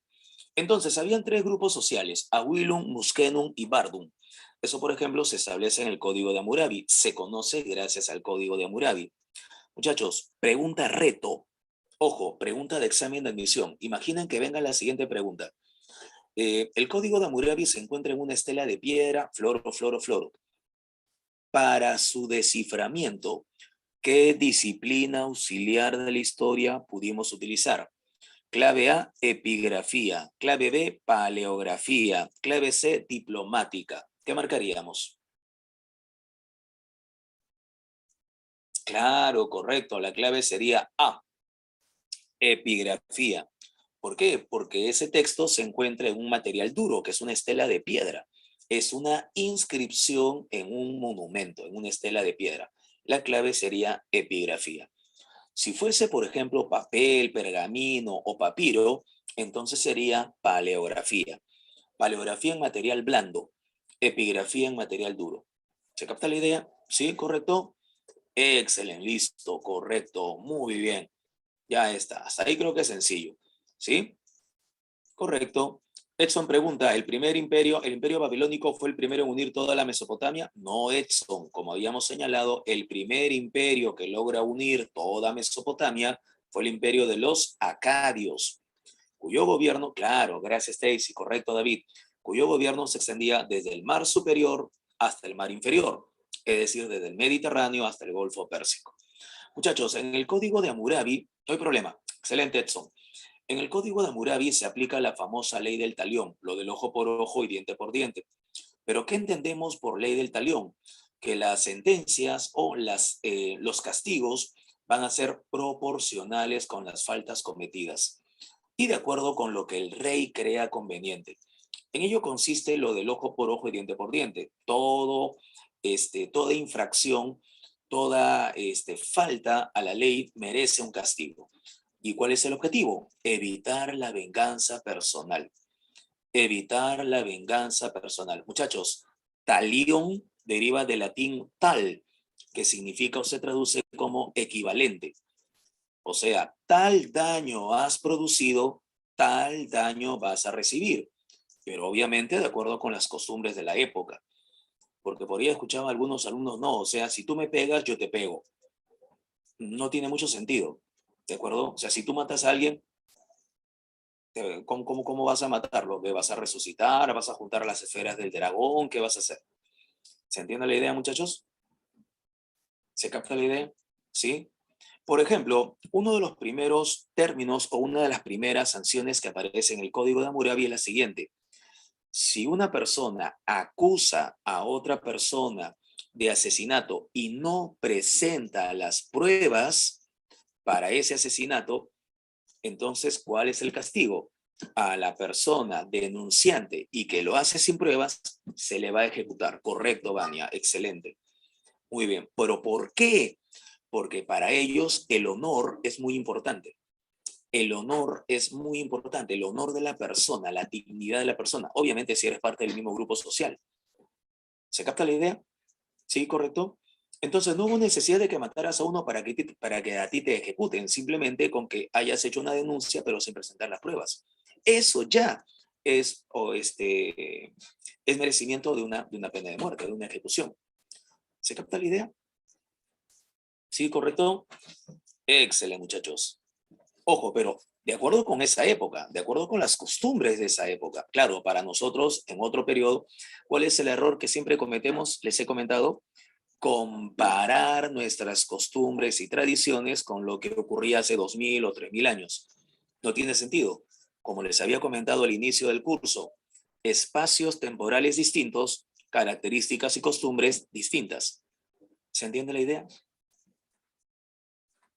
Excelente, listo, muy bien. Tengan cuidado con ese pequeño detalle, es muy importante. Tras la muerte de Hammurabi, el imperio decae y con la decadencia del imperio se produce la invasión de pueblos indoeuropeos, procedentes al parecer del área del mar Caspio. Llegan los hititas, llegan los casitas. Los hititas, y acá viene otro detalle, introducen la tecnología en el trabajo del hierro. Yo les pregunto, cuando se menciona que los hititas llevan el hierro, ¿eso significa que los pueblos de la Mesopotamia antes de los hititas no conocían el hierro?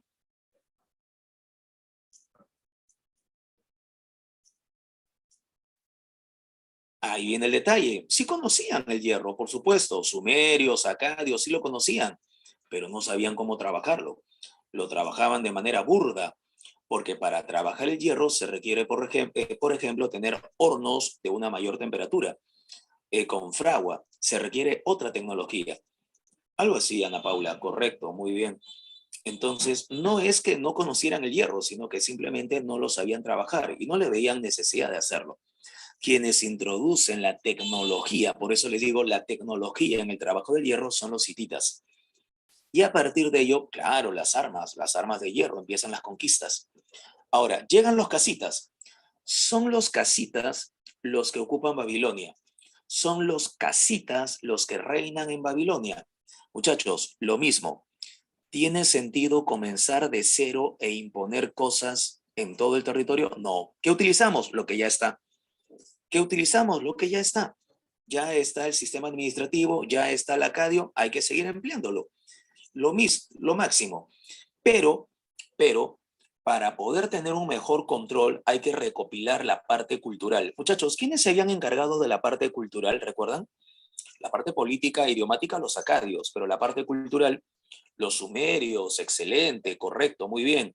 ¿Qué hacen los casitas? Recopilan las tradiciones sumerias y entre ellas recopilan la historia de un famoso rey de la mitología sumeria, porque no hay constancia histórica de su existencia, una historia mitológica, la de un rey llamado Gilgamesh, de la ciudad de Uruk, el cual con su amigo Enkidu empezaron a buscar la gloria, pero tras la muerte de Enkidu, Gilgamesh se dedicó a buscar la inmortalidad.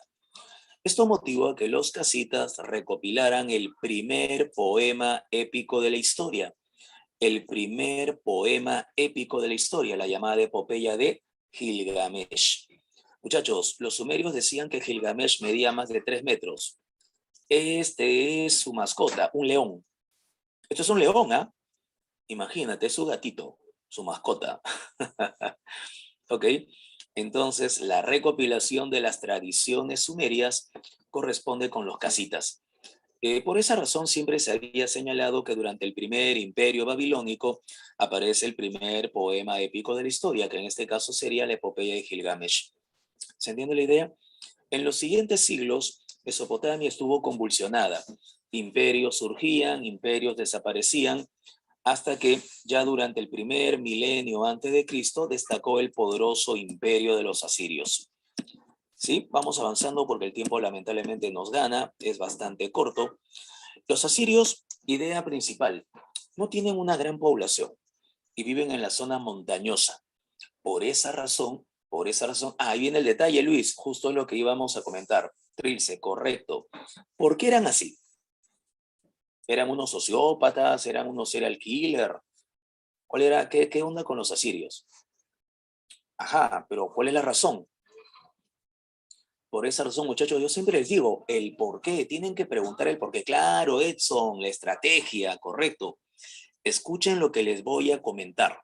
¿Sí? Pasamos finalmente, a ver, yo se los voy a colocar acá en el chat. Escasa población. Punto 1, escasa población. Por lo tanto, al tener una escasa población, entonces no había colonización de los territorios conquistados. Si tenemos una escasa población, no podemos colonizar las tierras que hemos conquistado, ¿cierto? ¿Qué establecemos? Pequeñas guarderías, pequeñas guardias, ¿sí? El detalle está en que las ciudades o los reinos que hemos conquistado, al poco tiempo, al ver de que solamente habían guarniciones, se van a rebelar, se van a sublevar, van a derrotar a esa pequeña guarnición, van a matar a los soldados asirios y nuevamente tendremos que someterlas. Bajo ese criterio, los asirios entonces van a utilizar la táctica del terror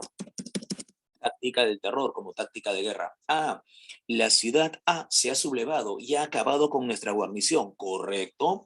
Vamos con todas nuestras tropas, vamos con todo el ejército. No, que la ciudad ha construido su muralla, ¿correcto? Son los asirios los primeros en crear máquinas de asedio. Es más, como les lanzaban piedras y flechas, son los asirios los primeros en crear el concepto de tanque, vehículo que proteja a la infantería con placas de metal para protegerla. No es el tanque moderno, obviamente, el tanque moderno aparecerá durante la Primera Guerra Mundial, pero el concepto de tanque como vehículo de protección para la infantería aparece con los asirios. Las máquinas de asedio aparecen con los asirios. Ok, la ciudad cae. La ciudad ha sido derrotada. Ok, ¿quiénes son los responsables? ¿Quiénes son los comandantes? ¿Quiénes son los reyes? Ok, todos ellos. Llamamos a la población, plaza principal, plaza central, sacamos a los reyes, los despellejamos vivos. Les arrancamos los ojos, le cortamos la lengua, le sacamos las orejas y luego los descuartizamos. Muchachos, la pregunta del millón, ¿para qué hacen eso? ¿Porque simplemente son sádicos? ¿Porque son sociópatas? Claro, correcto.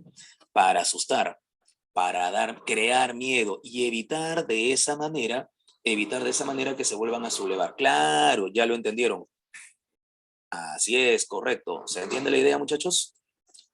Estoy apuntando por acá. Máquinas de asedio. No manden mensajes directos porque cuando respondo, nuevamente les mando a ellos. Máquinas de asedio, catapultas, terraplenes, atalayas para poder asediar, sitiar y conquistar una ciudad. A eso se les llama máquinas de asedio. ¿Se entendió la idea? Muchachos, entonces, no es que los asirios pues sean unos serial killer, que eran unos locos, todo lo hacían con una intención. De esa manera también los hunos utilizaron el terror como táctica de guerra. Muchachos, ¿se entendió esa idea, no? Por esa razón se les consideraba como los más sanguinarios, el imperio más cruel y sanguinario del mundo antiguo, pero todo tiene una lógica, todo tiene un objetivo. ¿Se capta la idea? Listo, muy bien, correcto. Así es, Jade, correcto. Claro que sí, los pueblos sometidos entonces también tenían que incorporar a las tropas del ejército. También tenían que incorporar soldados al ejército. Claro, claro, claro, Fiorella, así es. Para que luego no hayan más levantamientos, más sublevaciones. Deportaban gente pues en cantidad impresionante. Acá hay mucha gente, 20.000 hombres, 20.000 personas. No, no, la ciudad que tenga solo 5.000. ¿Y qué hacemos con los 15.000? Que los vayan enviando a otro lugar. Mujeres, niños a otros lugares. De esa manera los separaban de las familias. Entonces, esto era parte de la táctica, debido a que no tenían una gran población y no podían colonizar. ¿Se entendió la idea? Muy bien, muchachos, toda la vida, siempre en el caso de los asirios, estos son los toros androcéfalos, supuestamente son deidades, reencarnación de los emperadores, cuando estos mueren, finalmente se convierten en una especie de protectores del pueblo. Son los llamados toros con cara humana y cuerpo precisamente del animal, ¿no? Por esa razón se les llama toros androcéfalos, con cabeza humana. Muy bien, pero toda la vida siempre con respecto, así, correcto, Tracy, tradicionalmente le llamaban así, querubes. Siempre te van a preguntar por Asurbanipal. Ojo, ¿qué nos regala Asurbanipal? Muchachos, ¿qué ven acá? ¿Qué observan? Tabletas de arcilla, ¿cierto? ¿Sí? Son tabletas de arcilla. Así es, correcto, muy bien. Normalmente estos textos son contables o de conocimientos matemáticos. Ya, es un depósito de tabletas de arcilla, pero a algún genio en el siglo XIX se le ocurrió compararlo con una biblioteca y a partir de ello se le quedó con ese nombre, Biblioteca de Nínive. O sea, pero no es que vayas a encontrar libros, obviamente, son solo un depósito de tabletas de arcilla, ¿no? Pero no sé si se entiende la idea, ¿sí, correcto? Pero a un genio se le ocurrió por ahí colocarle como biblioteca, la Biblioteca de Nínive. Ahora, es un depósito de tabletas de arcilla. Tableoteca, algo así, Jade, correcto, muy bien. Listo, correcto. Ahora, punto importante, no, a alguien simplemente se le ocurrió en el siglo XIX, no hay en ningún registro de que le llamaron así simplemente la Biblioteca de Nínive. Esta biblioteca pudo haber sido así, pudo haber sido así. La reconstrucción arqueológica más o menos nos da esa idea. Incluso desde la parte interior pudo haberse visto así. Correcto, la famosa biblioteca de Nínive se le considera como la primera biblioteca del mundo. Claro, es que son posibles reconstrucciones. No nos queda ningún registro de cómo un mapa, un esquema, un plano, no. Pudo haber sido así, de acuerdo con lo que tenemos en el registro arqueológico. ¿De acuerdo? Parecen grandes, pero no, en realidad es solamente imagen de la foto, nada más. La foto está muy cerca. Sí, Juan, correcto. Esa es la primera biblioteca de la historia, la biblioteca de Nínive, la llamada biblioteca de Asurbanipal. Y muy pomposamente la llaman de esa manera. Pero lo más importante de Asurbanipal es que logra la máxima expansión territorial. Con Asurbanipal, el imperio asirio llega a conquistar Egipto y llega a ocupar la ciudad de Tebas. Sin embargo, Asurbanipal comete un error. Se muere. Bueno, eso siempre es un error. Tras la muerte de Asurbanipal, el imperio decae. ¿Sí? XD. Y esto motiva la invasión. ¿Se han dado cuenta la cantidad de invasiones que hay? Es precisamente por lo que les estábamos comentando. ¿Sí? Zona de gran producción agrícola y centro de intercambios comerciales. Llegan los medos, llegan los babilonios, destruyen el imperio asirio y esto facilita, favorece el desarrollo del llamado Segundo Imperio Babilónico. Y en este Segundo Imperio Babilónico destacará la figura de Nabucodonosor. Una pequeña acotación. Claro, periodo neobabilónico, correcto, Trilce, excelente. Lo voy a colocar así, de esta manera, ¿de acuerdo? El primer imperio babilónico fue desarrollado por los amorreos. Pero el segundo imperio babilónico ya no es de amorreos, él es de otro pueblo, el pueblo de los caldeos. Al primer imperio babilónico o paleo babilónico, si quieres le puedes llamar imperio amorreo. Y al segundo imperio babilónico o neobabilónico le puedes llamar imperio caldeo. ¿De acuerdo? Sí, Trilce, los medos comandados por su rey Ciaxares se unieron a los babilonios comandados por su rey Nabopolassar y así lograron derrotar a los asirios. Muchachos, ¿se entiende esto de amorreos y caldeos? Son poblaciones distintas. ¿Sí? ¿Correcto? Excelente. Por esa razón es que en algunos textos del cole suelen hablar de la cultura caldeo-asiria, pero no es tan adecuada porque solamente estarían haciendo referencia al segundo imperio babilónico, nada más. ¿Ok? Y viene la figura de Nabucodonosor. Ahí está Nabucodonosor. Ahí está Nabucodonosor. Está pensando en qué momento termina la pandemia, ¿cierto? A Nabucodonosor II siempre se le recuerda por los jardines colgantes. Es parte de la leyenda. No hay registro arqueológico de que hayan existido. Hay leyendas, hay algunas tradiciones, pero no hay registro arqueológico. Se supone que es una de las 7 maravillas del mundo antiguo. Y lo más importante es la demostración del sistema hidráulico que ellos van a tener, ¿sí? Porque si se dan cuenta, en las plataformas el agua llega hasta la parte superior. Los que van a ingeniería saben que esto se logra a través de procesos de cambio de presión. Y el cambio de presión permite entonces que el agua pase hacia la parte superior. Es lo que utilizan, por ejemplo, en Machu Picchu. Eso es lo interesante, la parte de la ingeniería hidráulica. Muchachos, no soy un narrador de cuentos, así es que esa leyenda, no, que el tipo que para su esposa, que se miran y que estaba triste. Eso lo pueden encontrar ustedes fácilmente. So sorry. ¿Se acuerdan que les comenté que había una zona de ritual? Correcto, Rodrigo. Pero ustedes lo pueden encontrar, no hay problema. Lo que pasa es que tenemos que avanzar. La parte histórica es la más interesante. Muchachos, en esa zona que Hammurabi había iniciado su construcción, que era la zona de culto de Marduk y llamada Eságila, en esa región, en esa zona, perdón, en ese territorio, se va a construir esta famosa torre, la torre llamada Etemananki. Esa torre es interesante, porque la torre del Etemananki, el culto a Marduk, se vincula también a otras tradiciones. Se vincula a otras tradiciones. De acuerdo con la tradición judía, es en la torre del Etemananki en donde se produjo la famosa división de idiomas, que algunos inclusive creen que pudo haber sido la famosa torre, claro, Jade, muy bien, la famosa torre de Babel. ¿De acuerdo? Y se le vincula con la tradición de la famosa legendaria Torre de Babel. Se pensaba que era muy antigua, pero en realidad se construye en esta época. ¿De acuerdo? Excelente, ya está, lo máximo. Esto es importante, esto no lo debes olvidar. En esta época se construyen estas hermosas puertas en honor a la diosa Ishtar, las puertas de Ishtar de acceso a Babilonia. Y acá se aprecia la característica del arte babilónico. ¿El uso de qué? Azulejos. Esto es vidrio esmaltado de color azul, vidrio esmaltado con lapislázuli. Es extraordinario. Muchachos, una reconstrucción de las puertas de Ishtar. Sí, vidrio esmaltado, Britney. Por eso una especie de mayólica, es una especie de mayólica. ¿De acuerdo? Una reconstrucción de las puertas de Ishtar se encuentra en el Museo de Berlín, en Alemania. Cuando ustedes, ahora que termine la pandemia, se dan un saltito por Europa, visiten Alemania, visiten Berlín, es una vueltita, claro, normal, ¿por qué no? ¿Por qué no? ¿Sí? Vayan al Museo de Berlín y van a ver ahí la reconstrucción de las puertas de Ishtar, ¿correcto? Es hermosa, lo máximo, paseíto, normal, pues las justas salen a chosica. No, no hay problema. Listo, muy bien, muchachos.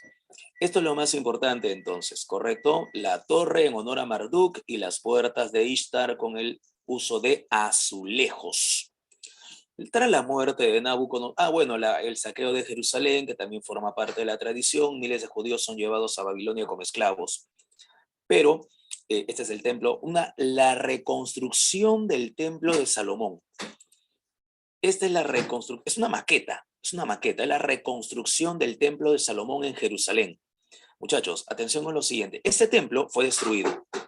Se cree que los caldeos o babilonios no solamente destruyen el templo, sino que desaparece la famosa y legendaria Arca de la Alianza.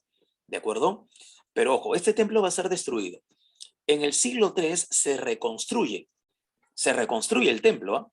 Pero luego los romanos, tras la destrucción de la ciudad de Jerusalén, vuelven a destruir el templo.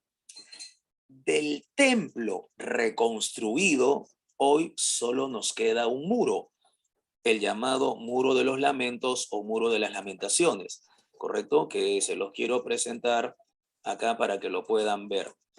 Yo voy a presentárselo para que lo puedan ver. Ajá. Está en Jerusalén. Ajá, correcto. Acá creo que se puede apreciar. Ajá, ya está. Creo que sí, para que lo puedan ver. Ok, esto es lo que queda. Este es el muro que queda de lo reconstruido. O sea, es el muro, no del templo original, sino del templo reconstruido. Y es ahí donde los judíos pues obviamente hacen su penitencia, sus rezos. Es un centro religioso muy importante para ellos. ¿De acuerdo? Ese es el famoso muro de los lamentos o muro de las lamentaciones. Claro, este es en la explanada del templo, ¿sí? Este es en la explanada del templo. ¿Por qué es tan importante? Porque fue construido por Salomón. Ahí representa la casa de Dios, de Yahvé. La casa de Yahvé, claro. Jerusalén es el centro de tres religiones importantes: judíos, musulmanes y cristianos. Por eso la importancia de Jerusalén. ¿Se entiende la idea, muchachos? ¿Sí, correcto? Excelente, listo, lo máximo. Ups, me fui por acá. A ver, aquí estamos. Otra vez. Creo que ya estamos. Listo. Ok. Muy bien, por eso la importancia del templo de Jerusalén. Y tras la muerte de Nabucodonosor, se produce la invasión de los persas, comandados por quién? Ciro II el Grande. Es Ciro II, creador del imperio persa, el que finalmente logra dominar Babilonia y conquistar Mesopotamia. De esa manera, Mesopotamia se convierte en una provincia más del imperio persa. ¿De acuerdo, muchachos? Salomón que relata... sí, sí, fue un rey Smith. Sí, Salomón es un personaje histórico, es un personaje real. Hijo del rey David. David es el que instaura Jerusalén como capital. Salomón es monja. Claro, después de David. Correcto, muy bien, excelente, listo. Muchachos, el tiempo nos ha ganado el tiempo, pero ya hemos completado entonces el tema. El día de mañana vamos a hablar de Egipto. El día de mañana vamos a hablar de Egipto. Les dejo las claves, ¿de acuerdo? ¿Sí? Me ayudan por favor ahí en el chat, ¿sí? Para dejarles las claves, ¿correcto? 1B, 2B. Ya las tienen. Ya, Alan, correcto, listo, ya está. No, si ya las tienen, bacán, entonces, no hay problema. Listo, muy bien. Bueno, espero que les haya servido, espero que les haya servido. Cuídense mucho, nos vemos el día de mañana. Mañana hacemos Egipto, ¿de acuerdo? Correcto, cuídense. Nos vemos. Bye Muchas bye, que la gracias, pasen bonito. profesor. Gracias, gracias. Buenas noches. Hasta luego, cuídense.